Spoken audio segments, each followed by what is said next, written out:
Hello and welcome to this new video on how to log out from OnlyFans. So if you are new here, subscribe and press the notification bell icon so you don't miss any upcoming further videos. Now let's get started with the tutorial. So first you need to open the web browser of your choice, and in the top of the web browser there is a search bar. Click on the search bar and type OnlyFans, and when you have typed OnlyFans, press enter on the keyboard and the search result is shown to you, and the first search result is OnlyFans. Just click on the first search result, that is OnlyFans.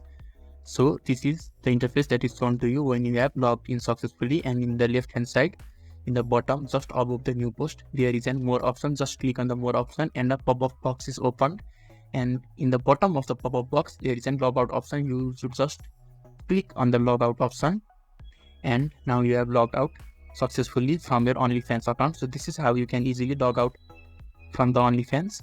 So if this video has helped you, give a thumbs up button. Thank you.